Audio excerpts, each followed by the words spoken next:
নমস্কাৰ বন্ধু বান্ধৱীসকল, মই পংকজে মোৰ উন্নতি ভিডিঅ'লৈ স্বাগতম জনাইছোঁ। আজি আমি আলোচনা কৰিম ছাগলী পোৱালি দিয়াৰ আগমুহূৰ্তখিনি বা পোৱালি দিয়া মুহূৰ্তখিনি মাক বা পোৱালিৰ যতন কেনেধৰণে ল'ব লাগে বা ল'ব পাৰি তাৰ বিষয়ে আমি আলোচনা কৰিম। যদি এই ভিডিঅ'টো ভাল পায় তেনেহ'লে লাইক, কমেণ্ট, শ্বেয়াৰ, ছাবস্ক্ৰাইব কৰিব। আহকচোন আমি ভিডিঅ'টো চাওঁ বাৰু।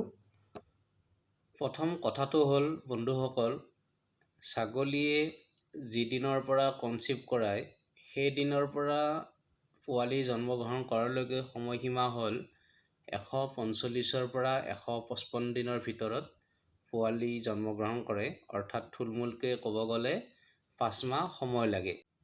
ছাগলীজনীয়ে গাভিনীৰ সময়খিনিত আমি চোৱা চিতাৰ খুবেই প্ৰয়োজন।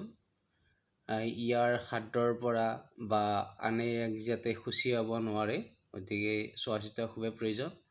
এই ছাগলীটো মোৰ আজি 148 দিন হ'ল, 148 দিন হ'ল। গতিকে আজি সময় আহি পালেহি পোৱালি জন্ম দিবলৈ। পোৱালি জন্ম দিয়াৰ আগমুহূৰ্তৰ লক্ষণসমূহ হ'ল ছাগলীজনীয়ে বাৰে বাৰে এবাৰ শুব, এবাৰ উঠিব, আগ ভৰিৰে খামুচি মাৰি বাৰে বাৰে শুব চেষ্টা কৰিব, জোৰ জোৰকৈ বল দিব। ছাগলী পোৱালিটো যাতে বাহিৰত ওলাই আহি সেনেকৈ জোৰকৈ বল দিব। প্ৰথম কথাটো হ'ল বন্ধুসকল, মিঠাই তেল আৰু পানী দুটা মিক্স কৰি এনেকুৱা বাতিৰ সহায়ত বাতি এটা পাত্ৰত লৈ ল'ব আৰু চিৰিঞ্জৰ সহায়ত 2 চিৰিঞ্জ অৰ্থাৎ 10 ml মান খুৱাই দিব লাগিব। কিয়নো বন্ধুসকল, আমি যদি এইখিনি খুৱাই দিওঁ তেনেহ'লে ছাগলীজনীয়ে যিটো পোৱালি বাহিৰত ওলাবৰ বাবে বল দিয়ে সেইখিনি সহায় কৰিব। মিঠাই তেল আৰু পানী যিহেতু পিছল, সেইখিনি সহায় কৰিব পোৱালিটো বাহিৰত ওলাবৰ বাবে, আৰু একো অন্যায় নকৰে যিহেতু আমাৰ ঘৰুৱা এইখিনি হয়। মিঠাই তেল আৰু পানী খোৱালে একো অন্যায় নকৰে। আৰু পিছফালে জুনিখনত লগাই দিব সৰহকৈ, যাতে বেছিকৈ ভালধৰণে চাৰো চাইডে লাগি ধৰে মিঠাই তেল আৰু পানী। কিয়নো বন্ধুসকল, ছাগলী পোৱালিটো কেতিয়াবা আমাৰ ডাঙৰ চাইজৰ ওলায়, গতিকে ডাঙৰ হ'লে কষ্ট পায় মাইকজনীয়ে, সহজভাৱে যাতে ওলাই আহিব পাৰে, গতিকে এনেকৈ চাৰো চাইডে ভালকৈ লগাই দিব। চাৰো চাইডে এনেকৈ যাতে ভালদৰে লাগি ধৰে। আৰু বন্ধুসকল, এটা কথা গুৰুত্বপূৰ্ণ কথা ক'ব বিচাৰিছোঁ যে যদি প্ৰথম আমাৰ লোকেল ছাগলী হিটত আহে তেনেহ'লে বাহিৰৰ যিটো আমাৰ বিটেল, চিৰহি বা যমুনাপাৰী এনে বিভিন্ন ধৰণৰ বাহিৰৰ ছাগলী আছে, প্ৰথম ক্ৰছ কেতিয়াও নকৰাব। কিয়নো পোৱালিটো আমাৰ ডাঙৰ চাইজৰ ওলায়, তেনেহ'লে বহুত কষ্ট পায় মাইকজনীয়ে, গতিকে সেইটো বাহিৰৰ ছাগলীৰ ক্ৰছ নকৰাব। আৰু যেতিয়া ছাগলী পোৱালিটো বাহিৰত ওলাই আহিব, প্ৰথম ভালকৈ নাক মুখ ভালধৰণে মুচি দিব। মুচি দি যাতে উশাহ নিশাহটো ভালদৰে ল'ব পাৰে সেইটো ব্যৱস্থা কৰিব। তাৰপিছত মই যেনেধৰণে দিছোঁ, যি এডাল খেৰ মুখত বান্ধি দিছোঁ, ঠিক তেনেধৰণে কৰিব। কিয়নো খেৰডাল বান্ধি দিলে ছাগলী পোৱালিটোৱে ভাবে যে মাকৰ গাখীৰ খাই আছোঁ, তেনেকুৱাভাৱে সেইটো কৰিব। আৰু পিছলৈকে ভৰিৰ নখবোৰ যাতে দীঘল নহয় সেইটোৰ বাবে কোমল অংশখিনি সৰু সৰুকৈ ছিঙি দিব, টুকুৰা টুকুৰিকৈ, বেছি মানে ডাঙৰ নহয় আৰু সৰু হিচাপত ছিঙি দিব, যাতে পোৱালিটো কষ্ট নাপায় বা নখবোৰ যাতে পিছলৈকে দীঘল নহয় সেইটো এতিয়াই ছিঙি দিব। বন্ধুসকল, মুখত খেৰডাল বান্ধি দিলে কি হয়, ছাগলী পোৱালিটোৱে ভাবে যে মাৰ গাখীৰ খাই আছোঁ, সেনেকুৱা ভাবি মুখখন মানে থাকে, গাখীৰ পিয়াৰ নিচিনা কৰি থাকে, আৰু গাখীৰ খুৱাই দিয়াত সহজ হয়। মানে ছাগলীটোৱে অতি সোনকালে মাকৰ গাখীৰ খাবলৈ চেষ্টা কৰে। আৰু বন্ধুসকল, বাহিৰৰ যিটো ছাগলী ক্ৰছ কৰিব মানা কৰিলোঁ, গতিকে ছাগলী পোৱালিটো ডাঙৰ চাইজৰ হ'লে মাকো কষ্ট পায় বা পোৱালিও কষ্ট পায়।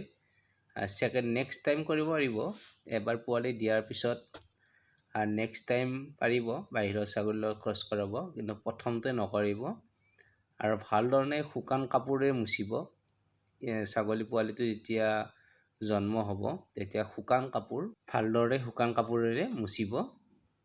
আৰু তাৰপিছত বন্ধুসকল কৰিব লগা কামখিনি হ'ল, যদি ৰাতি পোৱালি, কেতিয়াবা আমাৰ ৰাতি পোৱালি জন্মগ্ৰহণ হয়, যদি জন্ম হয় ৰাতি ঠাণ্ডা পায়, তেনেহ'লে আমি হিটৰ ব্যৱস্থা কৰিব লাগিব। হিট মানে আমি জুই ধৰিব লাগিব, যাতে জুইত ছাগলী পোৱালিটো আমি ধুনীয়াকৈ সেকিব পাৰোঁ। কিয়নো বন্ধুসকল, জন্ম হোৱাৰ লগে লগে ছাগলী পোৱালিটো যথেষ্টখিনি ঠাণ্ডা পায়। দেখিছেই ছাগলীজনী কেনেকৈ কঁপি আছে। মোৰ আজি বাৰু ৰ'দ আছে বাহিৰত, মোৰ দিনতে জন্ম হৈছে, গতিকে মই ৰ'দত ওলাই লৈ যাম। যদি বাৰু ঠাণ্ডাৰ দিনত জন্ম পালে, তথাপিতো ৰ'দ আছে, মই ৰ'দত এতিয়া ওলাই লৈ যাম, তাত ৰ'দ পাব। যদিহে আপোনালোকৰ ৰ'দ নোলায় বা ঠাণ্ডাৰ দিনত ৰাতি জন্মগ্ৰহণ কৰে বা গৰম দিনতো যদি ৰাতি জন্ম হয়, তেনেহ'লে জুইৰ ব্যৱস্থা কৰিব। মই ঠিক তেনেধৰণে কৰোঁ।